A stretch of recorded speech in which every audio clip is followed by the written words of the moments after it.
Marc Guehi looks tailor-made for Manchester City. Doubt that? Just watch closely. Guehi fits perfectly into the demands of Premier League football, especially for a team like City. He is dominant in physical duels, has the recovery pace to protect large spaces behind a high defensive line, and he's comfortable playing long when required. On top of that, he is technically secure, calm in possession, and increasingly dangerous from set pieces, having registered 5 goals and 4 assists in the Premier League over the last 2 seasons. Bodies in the box, far post, it's in. But perhaps the most valuable thing Guehi offers Manchester City, at least in the short term, is reliability. This season, he has started 32 of 34 league matches. Since the beginning of last season, only 10 outfield players across the entire Premier League have logged more minutes than him. That level of availability is crucial. He looks perfectly suited to step straight into Pep Guardiola's defensive line and provide exactly what City have been lacking: stability, experience, and control. This is especially important after injuries forced Guardiola to rely on a center-back pairing of Elaine, just 20 years old, and Cousineau, age 21. Talented? Absolutely. Ready to dominate England and Europe? Not yet. Guehi, at 25, is entering his prime years. His best football is still ahead of him, and the number of elite clubs monitoring him tells you everything about his level. This is not a gamble. It is a calculated move. At Crystal Palace, Guehi has grown into a true leader. He played a vital role in the club's FA Cup and Community Shield success, became the defensive reference point of the team, and established himself as England's most reliable center-back. Not a prospect, a certainty. One of the very best defenders in the Premier League. Manchester City haven't just signed depth, they've signed a monster. The league's best center-back is now wearing blue. Pep Guardiola has done it again, and trust me, this signing is far more significant than it appears at first glance. Still not convinced? Look at what comes next. One of the defining traits of any Guardiola defense is the ability of center backs to move the ball quickly and cleanly. Manchester City dominate possession in most matches, meaning defenders are not just there to defend, they're there to initiate attacks. Ruben Diaz is the reference point here. Here's the angle, safe option, maybe too safe. Diaz ranks 5th in the Premier League this season for passes attempted, with 1,075, and boasts an elite pass accuracy of 92.85%, also among the best in the league. Naturally, Diaz sets the benchmark for City's senior center backs, and that is the standard Guehi is measured against. On paper, the comparison does not favor Guehi. Among City defenders and Guehi, the Palace man ranks last for passes per 90 minutes at 51.4 and last for pass accuracy at 85.84%. But context matters far more than raw statistics. Guehi plays for Crystal Palace, a team that simply does not dominate possession. Under Oliver Glasner, Palace ranks second bottom in the Premier League for possession, averaging just 42%. City, by contrast, averaged 57.4%, the 4th highest in the league. Naturally, Guehi's passing volume appears lower. He operates in a system that does not require constant recycling of the ball. A much clearer picture of Guehi's quality on the ball emerges when examining his performances with England. During World Cup qualification, England dominated their group, winning all 8 matches on their path to 2026. In his 3 qualifying appearances, Guehi averaged an incredible 103.7 passes per 90 minutes, with an outstanding accuracy of 93.56%. That is not just good, that is Guardiola-level distribution. It proves he can thrive in heavy possession football when the system demands it. What makes Guehi even more intriguing for City is his willingness to play forward early. He attempts more long passes per 90 minutes, 6, than any of City's experienced center backs this season. His long pass accuracy at 41.11% is virtually identical to Diaz's at 41.51%. That is significant. In a City side packed with elite attackers, Guehi's ability to spot and hit runners from deep creates instant danger. It allows City to transition from defense to attack in seconds, perfectly aligning with what they already do well. Manchester City currently ranks 2nd in the Premier League for counter-attacking goals, with 6 in the 2025-2026 season. Put simply, Marc Guehi does not just fit Guardiola's system, he completes it. City have already spent heavily trying to solve their center-back issues, investing a total of £63 million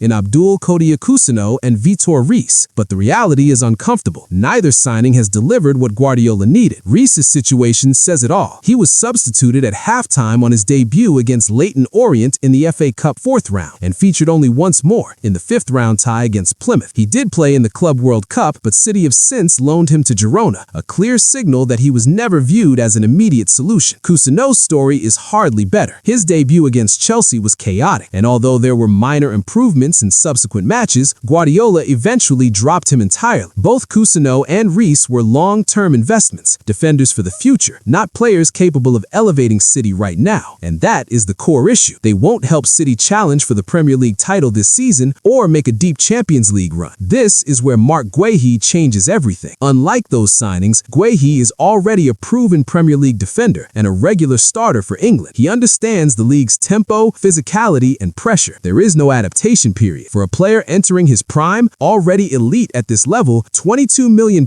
represents exceptional value compared to City's previous spend. Physically, Marc Guéhi is an absolute powerhouse at 1.83 meters. His aerial dominance is far greater than many realize. He competes aggressively in the air, using intelligent body positioning, subtle holds, nudges, and blocks to neutralize opponents. Even when he doesn't win first contact cleanly, he disrupts the duel and influences the outcome. One of his biggest strengths is how he attacks the jump itself, often initiating contact from behind to disrupt the opponent's timing or power. Because of this, any perceived height disadvantage rarely becomes an issue. There are even moments where Guehi wins headers without needing to jump at all. When he fully commits and attacks the ball at full extension, his leap is genuinely impressive. That explosiveness compensates for his more compact frame compared to taller center backs. Crucially, he does not simply head the ball clear. Like all elite defensive aerial specialists, his first instinct is to find a teammate and retain possession under pressure. Defensively, Guehi excels as a covering center back. He consistently provides support as the second defender, whether sliding across to wide areas or dropping deeper to clean up mistakes. His athletic profile allows him to track quick, powerful forwards, and he has the pace to remain competitive even against explosive attackers in open space. There's a common misconception that Guehi only thrives in a back three under Oliver Glasner, but that is only part of the story. While Crystal Palace have often deployed a back three, Guehi is very familiar with a back four, the system preferred by Guardiola. Before Glasner's arrival, Guehi regularly played as a left-sided center back in a back four, operating in 4-3-3 and 4-2-3-1 systems under Patrick Vieira and Roy Hodgson. In those roles, he spent far more time defending central zones, stepping out to engage dropping strikers, and competing directly in straight vertical duels through the middle. Even after Palace transitioned to a back three under Glasner, Guehi continued to function as a support defender behind a double pivot, demonstrating strong tactical intelligence and positional discipline. At Palace, Guehi frequently acted as the covering defender alongside Joachim Andersen, particularly because Andersen tended to contest more aerial duels during the 2022-2023 and 2023-2024 seasons. This role forced Guehi to rely heavily on anticipation, interceptions, and blocks. He became responsible for reading second balls, tracking late runners, and cutting off passing lanes before danger fully developed. With the ball, Guehi is far more progressive than his raw club statistics suggest. In a back four, he regularly switches play and delivers long passes, largely because Palace's wide attackers, such as Michael Olise, Jordan Ayew, Jeffrey Schlupp, and Wilfried Zaha, thrive in 1-versus-1 situations out wide. Fullbacks like Nathaniel Klein and Joel Ward consistently provided width, giving Guehi clear passing lanes and encouraging him to stretch the pitch with diagonal balls. This is exactly where Guehi becomes a lethal weapon for Manchester City. His long, accurate distribution would act as the perfect supply line for wide destroyers such as Jeremy Doku and Antoine Semenyo, while also feeding the most devastating space runner in the Premier League, Erling Haaland. This season, almost nobody has been able to stop Haaland in open space, and Guehi's calm, intelligent long passing would only amplify that threat. For Guardiola, the ability to break lines instantly from deep is pure gold. No matter the system, Guehi has consistently shown elite versatility and adaptability, both on the ball and without it. That is why Manchester City's push to sign a new center back has suddenly become urgent. City are currently without senior defenders John Stones, Ruben Diaz, and Joško Gvardiol due to injury. Kevin in towards King. Josh King off the line by Gvardiol. On top of that, Nathan Ake has struggled to play more than once a week because of ongoing fitness issues. For Pep Guardiola, this has created a defensive emergency at the worst possible moment of the season, and that is exactly why Marc Guehi looks like the perfect solution. What a player, and City have moved. He is fit, sharp, and ready to step straight into Guardiola's back line. Recent injuries forced City to rely on an inexperienced partnership of 20-year-old Elaim Lance and 21-year-old Abdia Kusanov, a situation that underlines just how badly experience is needed at the back. Guehi offers exactly that, without requiring an adaptation period. During his time at Selhurst Park, he has developed into a calm, authoritative figure. He may not bark instructions the way Vincent Kompany once did.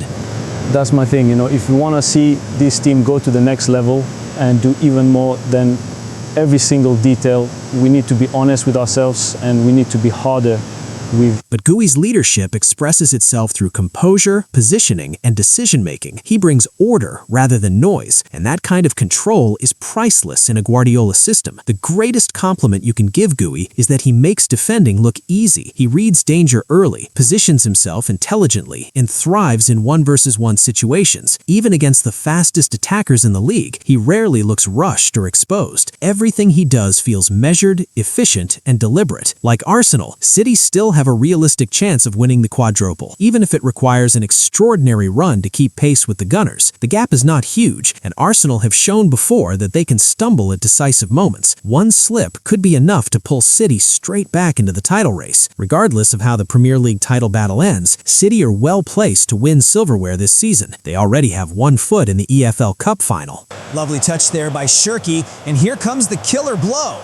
And their squad depth gives them a clear advantage in knockout competitions. With Antoine Semenyo already added, City looks sharper, quicker, and far more dangerous in attack. Great ball across, and there's the opener. What a start to his Manchester City career for Antoine Semenyo. 2 in 2. A dream start for the man. Now, imagine adding Guehi's defensive stability behind that attack. Suddenly, this team looks complete again. If this transfer window has proven one thing, it is this: Manchester City are not walking away from their 11th Premier League title without a fight. While Arsenal focus on staying perfect, City are waiting patiently. One bad result, one moment of weakness, and Guardiola's side will be ready to strike.